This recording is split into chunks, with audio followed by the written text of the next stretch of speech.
देश के सबसे सुरक्षित, सबसे मजबूत और सबसे भरोसेमंद बैंक कौन से हैं?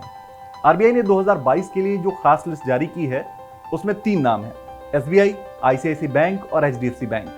ये लिस्ट है डीएसआईबीज की, माने डोमेस्टिक सिस्टमिकली इंपॉर्टेंट बैंक। ये डीएसआईबीज होते क्या हैं? ये कॉन्सेप्ट कहां से आया, कब शुरू हुआ और इसके पीछे का मकसद क्या है?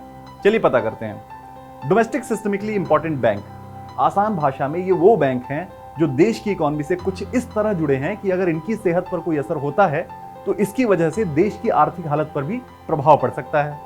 आरबीआई मानता है कि ये इतनी बड़ी संस्थाएं हैं जिन्हें डूबने नहीं दिया जा सकता, क्योंकि अगर ये बैंक फेल होते हैं तो कई जरूरी इकोनॉमिक एक्टिविटीज रुक सकती हैं और पैनिक का माहौल बन सकता है।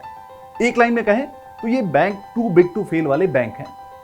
तो ऐसे में ये प्रावधान है कि जब भी ऐसा कोई बैंक मुश्किल में आए तो सरकार को उसकी मदद करनी है और उसे मुश्किलों से बाहर निकालना है। इसका एक क्राइटेरिया ये है कि ऐसे बैंक जिनका कुल एसेट देश की जीडीपी के 2% से ज्यादा हो, उन्हें इस लिस्ट में शामिल किया जा सकता है। अब इसकी शुरुआत कहां से हुई? तो वक्त था 2008 की ग्लोबल मंदी का।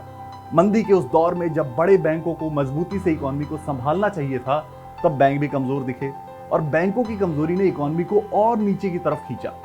इसी वक्त पहली बार जरूरत महसूस हुई डीएसआईबीज की।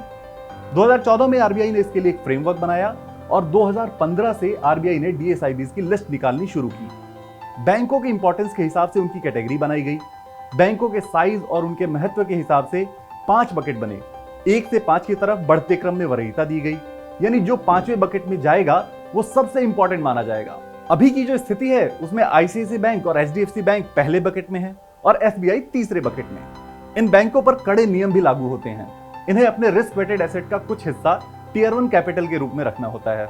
रिस्क वेटेड एसेट बैंक के लोन और बाकी संपत्तियों पर जोखिम का जो स्तर और संभावित नुकसान हो सकता है उससे जुड़े होते हैं।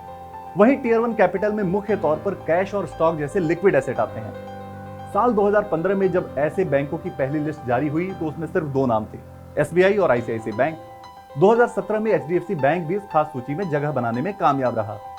अब उम्मीद है कि आप डीएसआईबीज को पूरी तरह समझ गए होंगे। तो अब कमेंट करके ये बताइए कि आप ऐसे कौन से मुश्किल लेकिन जरूरी सब्जेक्ट्स पर हमसे विस्तार में जानकारी चाहते हैं। और हाँ, लाइक, शेयर और सब्सक्राइब तो आप खुद ही कर लेंगे, है ना?